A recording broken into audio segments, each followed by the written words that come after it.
नमस्कार। इस वीडियो में हम लोग इग्नू के बीएजी प्रोग्राम के बीएचआईसी 134 के गेस्ट पेपर के तीसरे अध्याय को देखेंगे, जिसका शीर्षक है औपनिवेशिक शक्ति की स्थापना। सबसे पहले इसकी भूमिका को हम देखते हैं। मुगलों के पश्चात आधुनिक बंगाल का इतिहास यूरोपीय तथा अंग्रेजी व्यापारिक कंपनियों के आगमन से प्रारंभ होता है शुरू होता है। इस अध्याय में पहले अंग्रेजों की बंगाल विजय की पृष्ठभूमि और 1757 से 1765 के राजनीतिक घटनाक्रम का वर्णन किया गया है। उसके बाद इसमें रूपांतरण और प्लासी तथा बक्सर की लड़ाइयों के महत्व की व्याख्या की गई है, क्योंकि ये घटनाएं भारत में ब्रिटिश साम्राज्यवाद के प्रसार में निर्णायक। बंगाल की राजनीति में अंतर्निहित कमजोरी ने अंग्रेजों को नवाब के विरुद्ध युद्ध में विजय प्राप्त करने में बड़ी मदद की। विभिन्न गुटों के शासकों से अलगाव ने बाह्य शक्तियों के लिए व्यवस्था को तोड़ने के लिए प्रेरित किया। तो चलिए हम देख लेते हैं कि इस चैप्टर के अंदर हमें कौन-कौन से ऐसे प्रश्न पढ़ लेने चाहिए जो कि एग्जाम की दृष्टि से बहुत ही खास हैं, महत्वपूर्ण हैं। पहला इसमें प्रश्न होता है, ब्रिटिश विजय से पूर्व बंगाल की राजनीतिक प्रकृति क्या थी? वर्णन कीजिए। इसका उत्तर कुछ इस प्रकार होगा। यूरोपीय अर्थव्यवस्था में हुए परिवर्तनों के कारणवश औपनिवेशिक साम्राज्य को स्थापित करने के लिए बहुत सी यूरोपीय शक्तियों के बीच कड़ी प्रतियोगिता हुई। साम्राज्यवाद के प्रसार की इस प्रक्रिया में 17वीं शताब्दी से ही बंगाल डच, फ्रांसीसी एवं अंग्रेजी कंपनियों के बीच शिकार का मैदान बन गया। यह मुख्यतः बंगाल में अच्छे व्यापार की संभावनाओं तथा संपन्न संसाधनों के कारणवश था, और इसलिए कई विदेशी कंपनियां आकर्षित हुई। औरंगजेब के शासनकाल के दौरान भारत में आए एक यात्री फ्रांकोयस ने बंगाल के बारे में लिखा है। देश की धन प्रचुरता के कारण पुर्तगालियों, अंग्रेजों और डचों के बीच यह कहावत लोकप्रिय हो गई कि बंगाल प्रांत में प्रवेश के लिए सैकड़ों द्वार हैं, परंतु छोड़ने के लिए एक। बंगाल में ईस्ट इंडिया कंपनी की गतिविधियां। ईस्ट इंडिया कंपनी बंगाल में अपनी पहली व्यापारिक बस्ती हुगली में 1651 ईस्वी में स्थापित की। उन दिनों मुगल बादशाह शाहजहां का पुत्र शाह सुजा बंगाल का सूबेदार था। उसने एक फरमान जारी करके कंपनी को बंगाल सूबे में व्यापार करने का अधिकार प्रदान किया और कंपनी द्वारा निर्यात किए जाने वाले माल को चुंगी कर से मुक्त रखने की सुविधा भी प्रदान कर दी। अंग्रेजों ने हुगली के साथ ही कासिम बाजार तथा पटना में भी अपनी व्यापारिक कोठियां स्थापित। 1691 ईस्वी में प्रति वर्ष 3000 रुपए देने की शर्त पर कंपनी को बंगाल में सीमा शुल्क देने से मुक्त कर दिया गया। 1693 ईस्वी में कंपनी को मद्रास के पास जो है 3 गांवों की जमींदारी मिली। 1698 ईस्वी में कंपनी को 12,000 रुपए वार्षिक भुगतान के बदले बंगाल में 3 गांवों सुल्तानुती, गोविंदपुर और कोलकाता की जमींदारी मिल गई। इनकी सुरक्षा के लिए कंपनी ने कलकत्ता में फोर्ट विलियम नामक एक दुर्ग बनवाया। द्वितीय कर्नाटक युद्ध के समय कंपनी को तंजौर के राजा से देवी कोटाई तथा उसके निकट का भूभाग प्राप्त हुआ, जिसकी वार्षिक आय 30,000 रुपए थी। इस प्रकार कंपनी बड़े भूभाग की जमींदार बन गई। 18वीं सदी में बंगाल से यूरोप को निरंतर कच्चे उत्पादों जैसे कि सोरा, चावल, नील, काली मिर्च, चीनी आदि तथा रेशम, सूती कपड़े, कढ़ाई, बुनाई के सामान आदि का निर्यात होता था। प्रारंभिक 18वीं सदी में ब्रिटेन को एशिया से होने वाले आयात का 60% सामान बंगाल से ही जाता था। बंगाल की व्यापारिक क्षमताएं ही अंग्रेजों के द्वारा इस प्रदेश में ली जाने वाली रुचि का स्वाभाविक कारण। प्रांतीय सूबेदारों द्वारा कंपनी को दिए जाने वाले इस भांति के विशेषाधिकारों का समर्थन नहीं किया जाता था, क्योंकि इससे उनके राजस्व को भारी नुकसान होता था। इसलिए प्रांतीय प्रशासन की ओर से अंग्रेजी कंपनी पर प्रांत में व्यापार के लिए अधिक अदायगी के लिए सदैव भारी दबाव रहता था। अंग्रेजों ने अपनी ओर से बहुत से साधनों के द्वारा व्यापार पर पूर्ण नियंत्रण स्थापित करने की कोशिश की। बंगाल में स्वतंत्र प्रभुत्व को स्थापित करने वाले सूबेदार मुर्शिद कुली खान कंपनी के द्वारा उपयोग किए जाने वाले विशेष अधिकारियों को देने के समर्थन में नहीं था, क्योंकि इसके कारणवश सरकारी कोष में नुकसान होता था। इसलिए 18वीं सदी के मध्य से पहले ही बंगाल में अंग्रेजों के व्यापारिक हितों एवं प्रांतीय सरकार के बीच झगड़े की शुरुआत हो गई। जिस समय अंग्रेजों के उभरते व्यापारिक हित बंगाल की राजनीति के लिए एक गंभीर खतरा बनते जा रहे थे, उसी समय प्रांतीय प्रशासन में स्वयं ही कुछ कमजोरियां पैदा हो गई। मुगल साम्राज्य के विभाजन के साथ ही बंगाल का एक स्वतंत्र प्रभुत्व के रूप में उद्भव हुआ। इस प्रांतीय शक्ति का अस्थायित्व निम्नलिखित कुछ निश्चित शर्तों पर निर्भर करता था। पहला, बड़े जमींदारों का समर्थन भी अति आवश्यक था, क्योंकि वे न केवल सरकारी कोष को राजस्व देते थे, बल्कि आवश्यकता पड़ने पर नवाब को सैनिक सहायता भी उपलब्ध कराते थे तथा वो अपने अपने क्षेत्रों में कानून और व्यवस्था को भी बनाए रखते थे। दूसरा, कि बैंकों के मालिकों और व्यापारी घरानों, विशेषकर जगत सेठ का घराना, जो बंगाल का सबसे बड़ा वित्तीय घराना था, के समर्थन तथा सहयोग की भी नवाबों की आवश्यकता थी। तीसरा, कि नवाब का शासन स्थानीय कुलीन वर्ग के एक शक्तिशाली गुट के समर्थन पर भी निर्भर करता था। और चौथा, कि उसको उन हिंदू मुतासेरियों के समर्थन की आवश्यकता पड़ती थी, जिनके नियंत्रण में वित्तीय प्रशासन था। तो इन विभिन्न प्रकार के गुटों की नवाब से अलग-अलग उम्मीदें थी। नवाब के शासन का स्थायित्व इन बहुत से हित वाले गुटों के बीच उचित संतुलन बनाए रखने पर भी निर्भर करता था। शासन एवं विभिन्न हित वाले गुटों के बीच के शक्ति समीकरण में आम आदमी का कोई स्थान नहीं था। वे जमींदारों की बढ़ती मांगों के शिकार थे, परंतु प्रशासन की तरफ से कोई सुरक्षा उपलब्ध नहीं कराई जाती। साम्राज्यवादी विरोधी संघर्ष में आम जनता को शामिल करने के लिए शासकों की ओर से कोई प्रयास नहीं किया गया। अब इसके बाद हम लोग जो है दूसरा प्रश्न देखते हैं, जो कि है बंगाल की ब्रिटिश विजय यानी 1757 से 65 का वर्णन कीजिए। इसमें नवाबों की क्या भूमिका थी, ये भी बताइए। बंगाल के नवाबों तथा अंग्रेजों के रिश्तों में तनाव क्यों उत्पन्न हुए? इस तरीके से हम लोग दूसरे जो है तरीके से प्रश्न को हम लोग प्रस्तुत कर सकते हैं। तो इसका उत्तर होगा, अंग्रेजों द्वारा किया गया बंगाल का अधिग्रहण भारत में 18वीं शताब्दी के उत्तरार्ध की ऐतिहासिक घटनाओं में प्रमुख है। केवल 8 वर्षों के अल्पकाल यानी 1757 से 1765 के मध्य बंगाल के नवाब सिराजुद्दौला, मीर जाफर और मीर कासिम अपनी संप्रभुता को कायम रखने में असफल सिद्ध हुए। परिणाम स्वरूप बंगाल ईस्ट इंडिया कंपनी की संप्रभुता स्थापित हो गई। सिराजुद्दौला और ब्रिटिश अलीवर्दी खान के कोई पुत्र नहीं था, केवल 3 पुत्रियां थी, जिन्हें उसने अपने 3 भतीजों से ब्याह दिया था।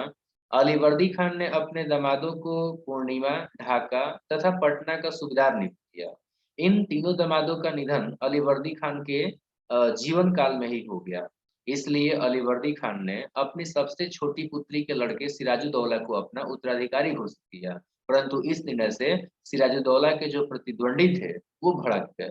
अलीवर्दी खान की सबसे बड़ी पुत्री घसीटी बेगम सिराजुद्दौला के मृत बड़े भाई के अल्पवयस्क पुत्र मुराऊ दौला को गोद लेकर उसे बंगाल का नवाब बनाने के प्रयत्न करने लगी। घसीटी बेगम का दीवान राज वल्लभ चतुर राजनीतिज्ञ था। वह घसीटी बेगम का मार्गदर्शन कर रहा था। अलीवर्दी खान की दूसरी पुत्री का पुत्र सैकत जंग, जो पूर्णिया का गवर्नर था, स्वयं को बंगाल की नवाबी का सबसे सही उत्तराधिकारी समझता था। अलीवर्दी खान का बहनोई और प्रधान सेनापति मीर जाफर भी नवाब बनने का इच्छुक था। ये सभी लोग एक दूसरे के विरुद्ध षड्यंत्र रचने लगे। नवाब के दरबार में जगत सेठ, अमीचंद, राजबल्लभ, राय दुर्लभ, मीर जाफर और कुछ अन्य लोगों का एक शक्तिशाली गुट था और उन्हें भी सिराज के उत्तराधिकार का विरोध किया। नवाब के दरबार के इस आंतरिक असंतोष के अतिरिक्त नवाब की स्थिति को दूसरा गंभीर खतरा अंग्रेजी कंपनी की बढ़ती व्यापारिक गतिविधियों से। नवाब एवं कंपनी के बीच व्यापारिक विशेषाधिकारों को लेकर संघर्ष जो है वो कोई नया नहीं था, परंतु सिराजुद्दौला के शासनकाल में कुछ अन्य निश्चित कारणों को लेकर दोनों के बीच में जो है रिश्ते और भी तनावपूर्ण हो गए। सिराजुद्दौला और ईस्ट इंडिया कंपनी के बीच झगड़े के क्या कारण थे? तो इसमें पहला कारण था कलकत्ता के किले बंदूक। सिराजुद्दौला के नवाब बनते ही यूरोप में इंग्लैंड और फ्रांस के बीच में युद्ध छिड़ने में से भारत में स्थित दोनों कंपनियों में भी युद्ध होने की आशंका उत्पन्न हो गई। इसलिए दोनों कंपनियों ने बंगाल में अपने अपने स्थानों की किलाबंदी जो है करना शुरू कर दिया। सैनिकों की संख्या भी बढ़ाना शुरू कर दिया। नवाबों ने दोनों कंपनियों को आदेश दिए कि वे अपने स्थानों की किलाबंदी का काम जो है वो बंद कर दे। फ्रांसीसियों ने नवाब के आदेश को मान लिया, परंतु अंग्रेजों ने आदेश का पालना नहीं की। वे उस समय कलकत्ता के चारों तरफ एक खाई खुदवा रहे थे। जब नवाब के अधिकारियों ने उन्हें खाई को भर देने के लिए कहा, तो अंग्रेज अधिकारी ने उन्हें जवाब दिया, यह जो खाई है वो अवश्य भर दी जाएगी, परंतु मुसलमानों के सिरों से। जब सिराजुद्दौला को ये सूचना मिली, यानी कि दी गई, तो फिर उसने जो है अंग्रेजों को सबक सिखाने का निर्णय लिया। तो ये एक कारण है दोनों के बीच के झगड़े का। और दूसरा कारण है नवाब के शत्रुओं को संरक्षण देना। अंग्रेजों की बस्ती कलकत्ता के नाम से विख्यात। कलकत्ता नवाब के शत्रुओं तथा विद्रोहियों के लिए आश्रय स्थल बनी हुई थी। जब नवाब ने घसीटी बेगम को बंदी बनाया, तो दीवान राजवल्लभ ने अपनी संपूर्ण संपत्ति अपने लड़के कृष्ण वल्लभ के साथ कलकत्ता भिजवा दी। उसने घसीटी बेगम की संपत्ति को भी छिपाने का प्रयास किया। इस पर नवाब ने उसे दीवान के पद से हटा दिया और कलकत्ता के अंग्रेज अधिकारियों से कहा कि वे कृष्ण वल्लभ को नवाब को सौंप दे। कंपनी के अधिकारियों ने नवाब की इस मांग को ठुकरा दिया। इससे सिराजुद्दौला और भी अधिक नाराज हो गया। तीसरा है कि कलकत्ता में आने वाले माल पर अंग्रेजों द्वारा चुंगी लगाना। कलकत्ता अंग्रेजों के अधिकार में था। अंग्रेज एक ओर तो नवाब को किसी प्रकार का कर नहीं चुका रहे थे, दूसरी ओर उन्होंने कलकत्ता के बाजार में स्थानीय व्यापारियों के द्वारा लाए जाने वाले माल पर भारी कर एवं चुंगी लगा दी। इससे भी जो है जो सिराजुद्दौला थे वो और ज्यादा गुस्से में। इन सभी कारणों की वजह से नवाब सिराजुद्दौला कंपनी से नाराज था। कंपनी इस बात को लेकर सिराजुद्दौला के बारे में चिंतित हो गई थी, क्योंकि कंपनी के अधिकारियों को संदेह हुआ था कि सिराज बंगाल में फ्रांसीसियों के साथ गठजोड़ करके कंपनी के अधिकारों में कटौती कर देगा। अंग्रेज के कलकत्ता किले पर सिराज द्वारा किए गए आक्रमण ने खुले संघर्ष को और तेज कर दिया। मद्रास में कर्नल रॉबर्ट क्लाइव के नेतृत्व में दिसंबर 1756 में एक सेना कलकत्ता पहुंची, जो युद्धपोत आदि से लैस थी, जिसने अंग्रेजों की स्थिति और मजबूत हो गई। कंपनी का नवाब के दरबार के षड्यंत्रकारियों के साथ गठबंधन हो जाने से कंपनी की स्थिति और मजबूत हो गई। इसलिए अंग्रेजों की विजय प्लासी की लड़ाई के मैदान में आपका जो है जून 1757 में होने वाले युद्ध में पूर्व से ही सुनिश्चित हो गई। ये विजय कंपनी की सैनिक शक्ति की श्रेष्ठता के बल पर नहीं, अपितु नवाब के अधिकारियों द्वारा षड्यंत्र में मदद करने के कारण प्राप्त। निश्चय के साथ ये कहना बड़ा मुश्किल है कि सिराज उचित कार्यवाही करने में क्यों असफल हुआ। अंततः वो स्वयं को भी नहीं बचा सका और मीर जाफर के पुत्र मीरान ने उसका कत्ल कर दिया। मीर जाफर मुर्शिदाबाद पहुंचा, जहां उसे नवाब घोषित कर दिया गया। मीर जाफर और अंग्रेज। प्लासी के युद्ध में विजय के बाद अंग्रेजों ने मीर जाफर को बंगाल का नवाब बनाया। प्लासी की लड़ाई से पूर्व ही क्लाइव ने मीर जाफर को नवाब का पद देने का वायदा किया था। ये सिराजुद्दौला के विरुद्ध अंग्रेजों की सहायता का उपहार था। अंग्रेज अब बंगाल के राजा को बनने वाले हो गए, मतलब सॉरी बनाने वाले हो गए।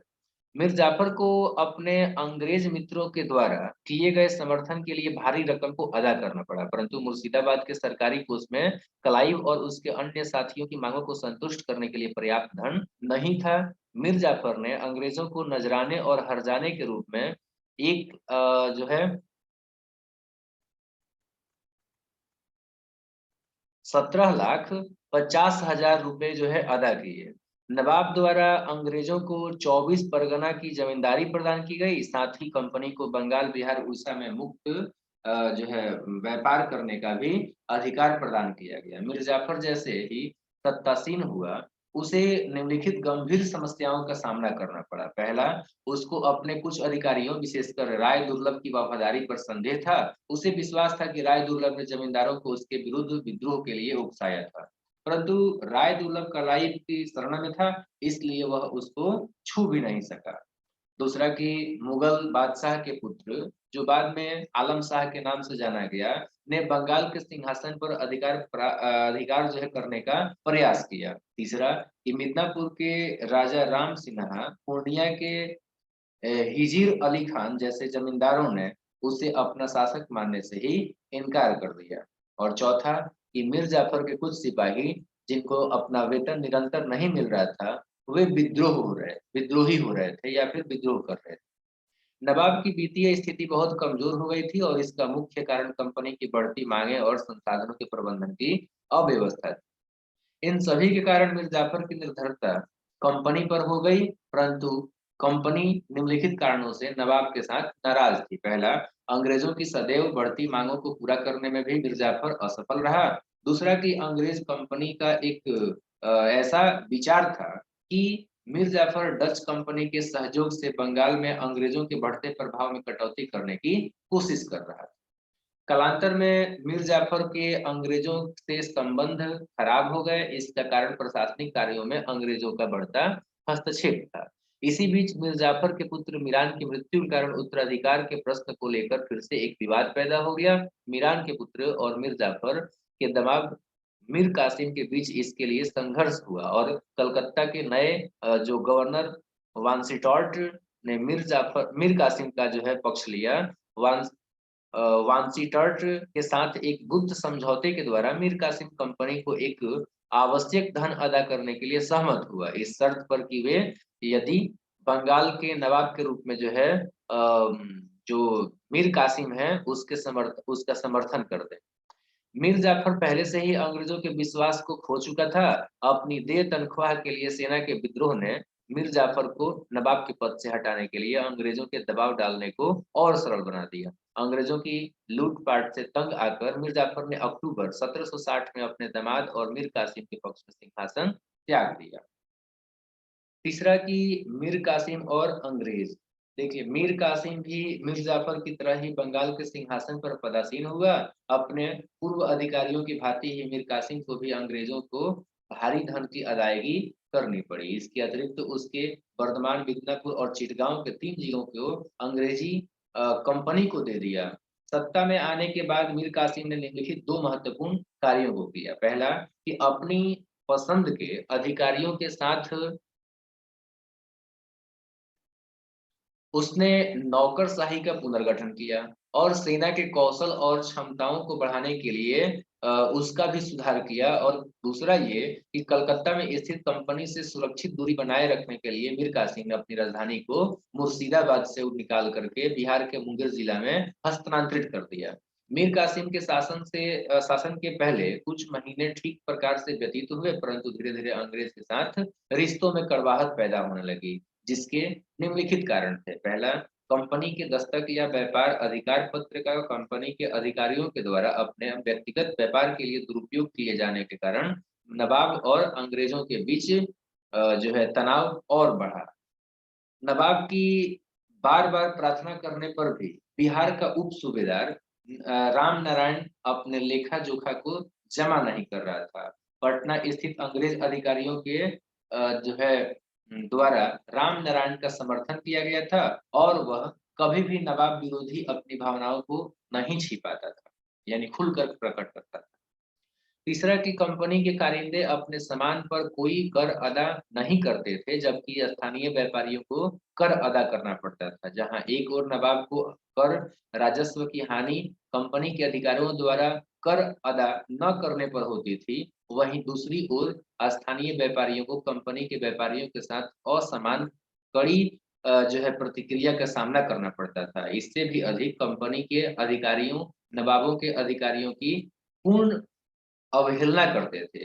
कंपनी के अधिकारी स्थानीय लोगों को अपना सामान कम दामों पर बेचने के लिए मजबूर करते थे। मीर कासिम ने गवर्नर वांसिंटॉर्ट से इन कार्यों की शिकायत की, परंतु इसका कोई प्रभाव नहीं हुआ, जैसा कि मीर जाफर के केस में घटित हुआ। जबकि अंग्रेजों ने ये पाया कि मीर कासिम उनकी आकांक्षा की पूर्ति में असफल रहा है और उन्होंने मीर कासिम को हटाने के लिए अवसर की तलाश शुरू कर दी। परंतु मीर कासिम को हटाने के लिए अवसर की तलाश शुरू कर दी,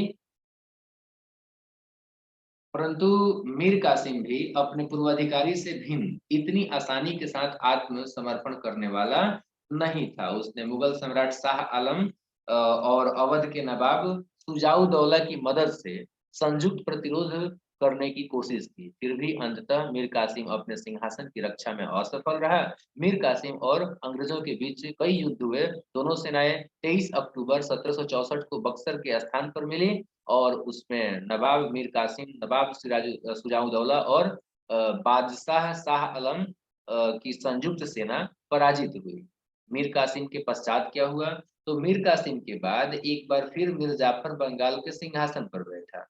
अंग्रेजों को उनकी सेना के रख-रखाव के लिए मिदनापुर, बर्धमान और चिटगांव के 3 जिले तथा बंगाल में कर उन्मुक्त व्यापार के लिए अधिकार पत्र यानी कि सनद, नमक पर जो है 2% कर के अतिरिक्त को देने के लिए मीर जाफर सहमत हो गया। परंतु मीर जाफर का स्वास्थ्य अच्छा नहीं था और इस घटना के समय कुछ समय बाद उसकी मृत्यु हो गई। उसके छोटे बेटे जो है नजीमुद्दौला को नवाब नियुक्त किया गया। वास्तविक प्रशासन नायब सूबेदार द्वारा चलाया जाता था, जिसको अंग्रेज अधिकारी कभी भी नियुक्त कर सकते थे और कभी भी हटा सकते थे। बक्सर के युद्ध के बाद बंगाल के गवर्नर लॉर्ड क्लाइव ने अवध के नवाब शुजाउद्दौला तथा मुगल बादशाह शाह आलम द्वितीय के साथ इलाहाबाद की संधि की। इलाहाबाद की संधि द्वारा मुगल सम्राट को कड़ा और इलाहाबाद का क्षेत्र मिला। मुगल सम्राट ने कंपनी को बंगाल, बिहार की दीवानी का अधिकार दिया। सुरक्षा कानून और व्यवस्था और न्याय के प्रशासन का उत्तरदायित्व नवाबों के हाथ में था। लेकिन बक्सर के युद्ध के बाद नवाबों को सैनिक शक्ति वास्तव में मृतप्राय हो गई। कंपनी को दीवानी मिल जाने के बाद नवाबों की शक्ति पूर्णतः समाप्त हो गई। इसी प्रकार ये कहा जा सकता है कि 1757 से 65 तक के राजनीतिक घटनाओं के कारण बंगाल के नवाबों से अंग्रेजी ईस्ट इंडिया कंपनी को राजनीतिक सत्ता का हस्तांतरण क्रमिक रूप से हुआ। इसके बाद हम देखते हैं तीसरा प्रश्न। तो तीसरा प्रश्न है, बंगाल में राजनीतिक रूपांतरण के लिए कौन से कारक जिम्मेदार थे? या हम कह सकते हैं बंगाल में 1757 से 65 तक के राजनीतिक रूपांतरण की व्याख्या कीजिए। चलिए जानते हैं इसका उत्तर। 1757 से 65 तक 8 वर्षों की अवधि में बंगाल में राजनीतिक शक्ति धीरे धीरे बंगाल के नवाब के हाथों से एक व्यापारिक company British east India company को हस्तांतरित हो गई। बंगाल में इस समय के दौरान जो कुछ भी घटित हुआ उसको कुछ इतिहासकारों ने राजनीतिक क्रांति का नाम दिया। इस क्रांति के क्या कारण थे? इस प्रश्न पर इतिहासकारों के भिन्न-भिन्न विचार हैं। कुछ इतिहासकारों के द्वारा क्रांति के कारणों को नवाबों की व्यक्तिगत असफलताओं में खोजने का प्रयास मान्य नहीं है। सिराजुद्दौला का अभिमान या मीर जाफर का अविश्वासघात या मीर कासिम की व्यक्तिगत सीमाओं को बंगाल की राजनीतिक संरचना में होने वाले इस रूपांतरण का कारण नहीं माना जा सकता है या नहीं जाना जा सकता। अंग्रेजों तथा नवाबों के बीच संघर्ष से जुड़े प्रश्नों में से कुछ अधिक महत्वपूर्ण है। ये निष्कर्ष निकाल सकते हैं कि कंपनी और इसके अधिकारियों के आर्थिक और वाणिज्यिक हितों और बंगाल के नवाब की अदालतों के गुटिये राजनीति की वृद्धि और अदालत में विभिन्न समूहों के बीच आंतरिक संघर्षों ने महत्व के इस राजनीतिक परिवर्तन के लिए अनुकूल कारकों के रूप में कार्य किया। इस प्रकार 1765 तक ब्रिटिश ईस्ट इंडिया कंपनी दक्षिण भारत के साथ-साथ बंगाल में भी एक प्रमुख राजनीतिक शक्ति बन गई। अधिक व्यापार विशेषाधिकारों तथा उपहारों की आकांक्षाओं और उनके द्वारा स्वयं के सौभाग्य को बनाने के प्रयासों के कारण अंग्रेज लोग व्यक्तिगत रूप से नवाबों के प्रभुत्व का उल्लंघन करने लगे। कंपनी के अधिकारियों के द्वारा अपने व्यक्तिगत व्यापार अधिकारों का दुरुपयोग नवाबों तथा ईस्ट इंडिया कंपनी के बीच संघर्ष का मुख्य कारण था।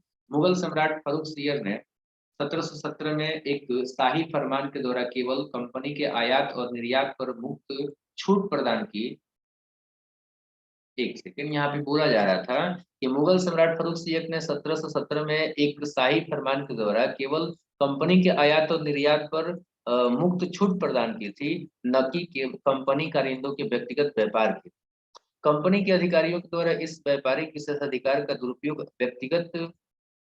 दुरुपयोग जो है अपने व्यक्तिगत व्यापार के लिए किए जाने से नवाबों के कोष के लिए नुकसानदायक साबित हो रहा था। सिराजुद्दौला और मीर कासिम दोनों ने इस दुरुपयोग की शिकायत कंपनी से की, परंतु इसकी स्थिति में कोई बदलाव नहीं आया। कंपनी के हित राजनीति से जुड़ गए और वो प्रभुत्व प्राप्ति में जुट गई। मुगल साम्राज्य की दुर्बलता भी साबित हो गई या साफ हो गई। कंपनी को भारत के शासक वर्ग की चरित्र फूट का पता लग गया। यदि अंग्रेजों के व्यक्तिगत स्वार्थ नवाबों के साथ संघर्ष के लिए उत्तरदायी थे, कंपनी भी उसके लिए समान रूप से उत्तरदायी।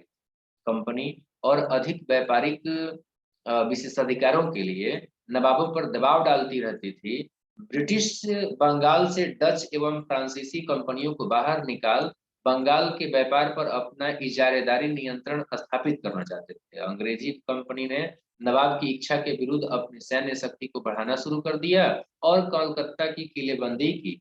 यह नवाब के आधिपत्य को प्रत्यक्ष चुनौती थी। प्लासी लड़ाई के बाद अधिक छूटों के लिए दबाव बढ़ने लगा और इसने अपनी सेनाओं के खर्चों की पूर्ति के लिए नवाब से जमींदारी की मांग करनी भी शुरू कर दी।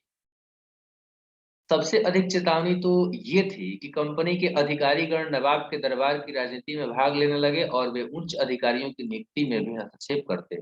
इस प्रकार कंपनी का जो है बढ़ता प्रभुत्व और इसके स्थानीय राजनीति में हस्तक्षेप ने नवाबों की स्वतंत्र स्थिति को गंभीर चुनौती दी। ये समझना कोई मुश्किल नहीं है कि कंपनी और इसके अधिकारियों ने 1757 से 65 तक बंगाल के राजनीतिक घटनाक्रम को मूर्त रूप देने में महत्वपूर्ण भूमिका अदा की। इस सब के साथ-साथ कुछ स्थानीय व्यापारियों, अधिकारियों एवं जमींदारों की भूमिका बंगाल में ब्रिटिश राजनीतिक सर्वोच्चता को स्थापित करने में कम महत्वपूर्ण नहीं थी। बंगाल का सबसे बड़ा बैंकिंग घराना जगत सेठ और अमीचंद जैसे धनी व्यापारी सिराजुद्दौला को गद्दी के ऊपर बैठने से खुश नहीं थे। इन सेठों के संरक्षण में नवाबों का कोष था और उनका प्रशासन पर अच्छा खासा नियंत्रण था। सेठों और दूसरे व्यापारियों के अतिरिक्त नवाब के दरबार में जमींदारों एवं सैनिक कुलीनों के गुटों का भी काफी प्रभाव था। ये गुट अपने उन विशेष अधिकारों को खोने से आशंकित हो उठा, जिनको ये पहले नवाबों से भोग रहे थे। सिराजुद्दौला ने नागरिक और सैनिक प्रशासन को पुनर्गठित करने के लिए पुराने अधिकारियों को हटाना शुरू कर दिया। तब इनकी आशंका को बल मिलने लगा। जिस नए कुलीन गुट को नवाब का संरक्षण प्राप्त हुआ था, उसका प्रतिनिधित्व मोहनलाल, मीर मदन और ख्वाजा अब्दुल हादी खान करते थे और इन्होंने पुराने अधिकारियों को नवाब से अलग कर दिया। इस अलगाव और सिराजुद्दौला को उसके ही लोगों के द्वारा हटकर कंपनी अच्छी प्रकार से सौदेबाजी कर सकती है। इन दोनों कारणों की परिणति सिराजुद्दौला के विरुद्ध षड्यंत्र करने में। अंग्रेज जो अपने लक्ष्यों को प्राप्त करने के लिए सहयोगी की खोज में थे, इस असंतुष्ट गुट में उनको अपना सहयोग प्राप्त हो गया।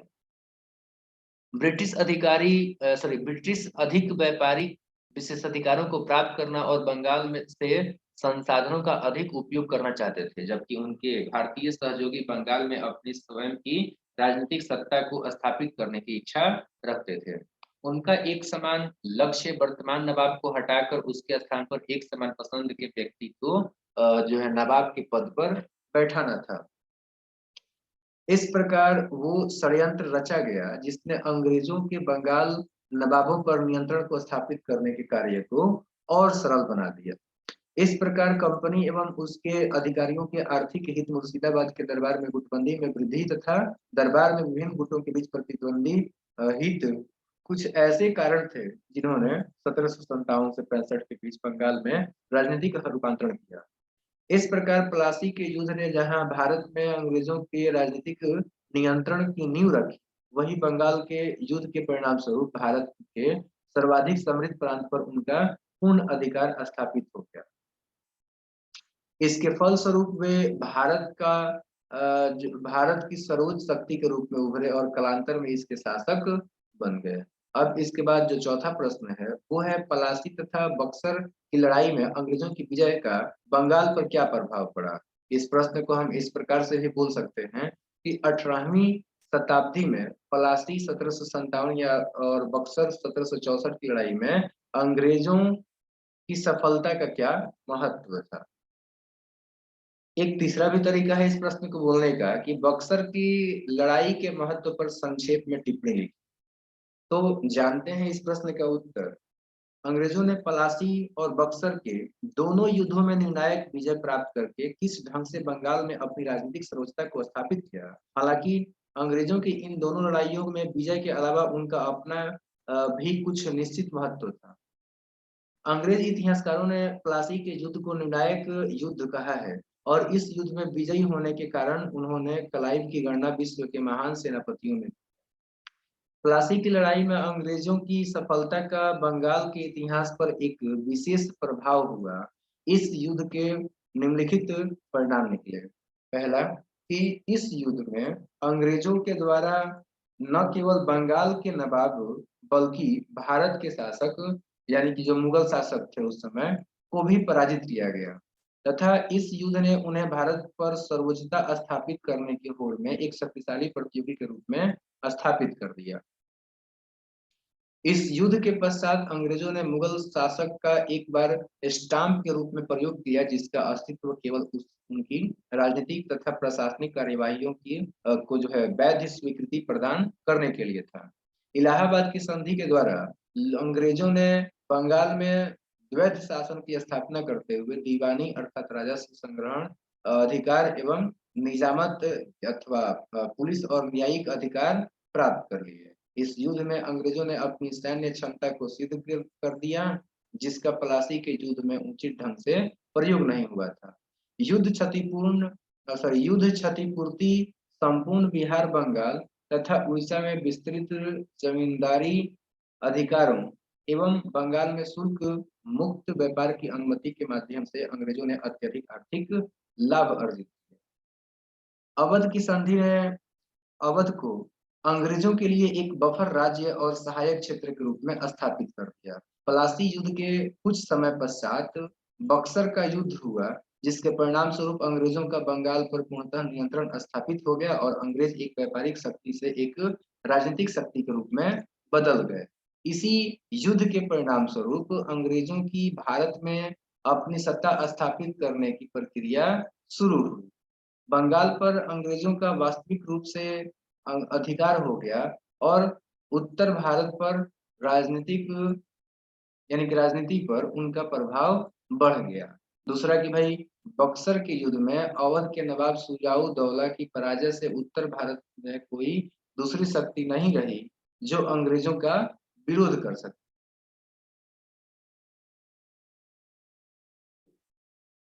अगला पॉइंट है कि सुजाऊ दौला ने अंग्रेजों के साथ मित्रता कर ली और दिल्ली का सम्राट शाह आलम बंगाल के नवाब की तरह अंग्रेजों की सैनिक सहायता पर निर्भर रहने लगा। शाह आलम अंग्रेजों का वास्तविक अधिकार बंगाल और बिहार में स्वीकार करने को तैयार था। मुगल सम्राट नाम मात्र का अपना अधिकार सुरक्षित रखकर अंग्रेजों से किसी प्रकार समझौता करना चाहता था। बंगाल के नवाब के अधिकार को खत्म कर दिया गया। बंगाल के नवाब को सीमित संख्या में सेना रखने की इजाजत दी गई ताकि भविष्य में वह मीर कासिम की तरह अंग्रेजों का विरोध नहीं कर सके।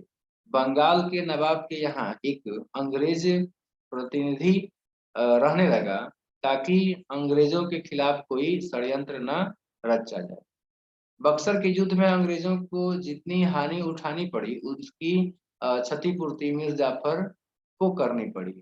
और लास्ट है इस प्रकार बंगाल का नवाब मीर जाफर, अवध का नवाब सुजाऊ दौला और दिल्ली सम्राट शाह आलम तीनों जो है अंग्रेजों की दया पर थे। तो यहाँ पर हमारा जो है ये चैप्टर समाप्त होता है। धन्यवाद।